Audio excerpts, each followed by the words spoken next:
اعوذ باللہ من الشیطان الرجیم بسم اللہ الرحمن الرحیم۔ جی پیارے ناظرین، آج آپ اس ویڈیو کے اندر سیکھیں گے کہ نورانی قاعدے کا پارٹ 2 پہلی تختی کا، اور اس میں آپ سیکھیں گے کہ نرم حروف کون سے ہیں، سخت آوازوں والے کون سے ہیں، اور حروف حلقی کون سے ہیں، حروف یرملون کون سے ہیں، حروف شفوی کون سے ہیں، اور ہم آواز حروف کون سے ہیں۔ یہ ایک بنیادی لفظوں کو سیکھنے کے لیے، قرآن پاک کی بنیاد کو سمجھنے کے لیے یہ بہت اہم چیز ہے۔ تو آج کی تختی میں آپ یہ سیکھیں گے، تو غور سے ویڈیو کو دیکھیے گے، انشاءاللہ امید کرتا ہوں میں آپ کو آسان طریقے سے سمجھانے میں کامیاب ضرور ہو جاؤں گا۔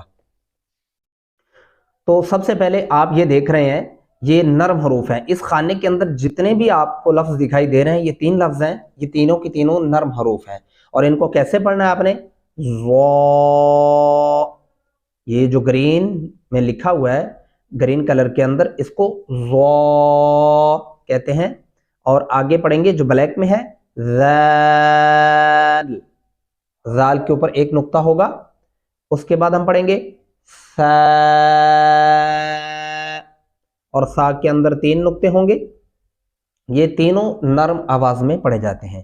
آگے جو خانہ ہے، اس کے اندر جو ہے سیٹی والے حروف، سیٹی کس کو کہتے ہیں؟ سی، یعنی یہ جو آواز آپ محسوس کر رہے ہیں یا سن رہے ہیں، اس کو سیٹی کہتے ہیں۔ سیٹی کی اسی آواز میں پڑھے جائیں گے، جیسا کہ صاد، صاد، اور اس کے آگے ز۔ امید کرتا ہوں آپ سمجھ رہے ہوں گے، ز۔ اور تیسرے نمبر پہ جو ہے وہ لکھا ہوا ہے سین، یعنی صاد، ز اور سین۔ یہ تینوں حروف جو ہے یہ سیٹی والے ہیں۔ یہ جہاں کہیں بھی پڑھیں گے تو آپ کو یہ آواز محسوس کرنی پڑے گی، اپنے منہ کے اندر آپ کو ایڈجسٹ کرنی پڑے گی کہ کیسے اس کو آپ نے نکالنا ہے۔ آگے چلتے ہیں حروف قلقلہ۔ یہ قلقلہ کیا ہوتا ہے، یہ انشاءاللہ آنے والی تختیوں میں آپ کو سمجھایا جائے گا۔ یہاں پہ آپ کو اس کی بہترین طریقے سے سمجھ نہیں آئے گی، لیکن یہاں پہ آپ کو تھوڑا سا پھر بھی بتایا جائے گا۔ اس کو پڑھتے ہیں قاف، قاف گلے سے۔ ایک ہوتا ہے کاف، پھر اردو میں ہوتا ہے گاف جو 2 ڈنڈوں والا ہوتا ہے، اور جو 2 نقطوں والا ہے اس کو بولتے ہیں قاف۔ گلے سے ادائیگی کریں گے اس کی، قاف۔ اس کے بعد پڑھیں گے قا، اس کے بعد پڑھیں گے با، اور با کے نیچے ایک نقطہ ہوگا۔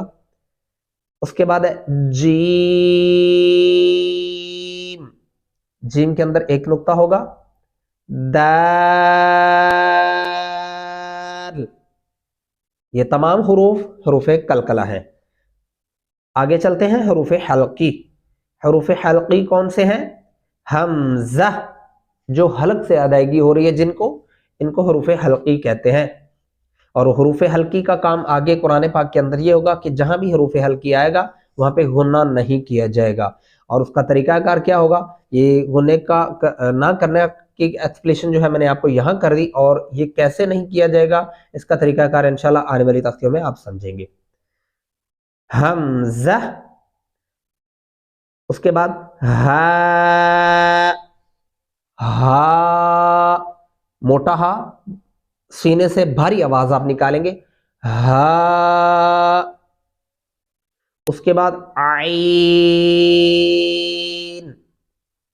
اس کے بعد پڑھیں گے خا، اس کے بعد پڑھیں گے غین، اس کے بعد پڑھیں گے خا۔ یہ تمام حروف حلقی ہیں، اور ان کی تعداد ہوتی ہے 6۔ یہ 6 کی تعداد میں ہوتے ہیں۔ آگے اگلے خانے کے اندر موٹے حروف، یہ تمام جو ہے یہ موٹے حروف ہوں گے۔ صاد، یہ موٹے حروف وہ ہیں جن کی پڑھتے ہوئے ہونٹوں کی گولائی جو ہے وہ گول شیپ میں چلی جائے گی۔ صاد۔ اس کے بعد پڑھیں گے ضاد،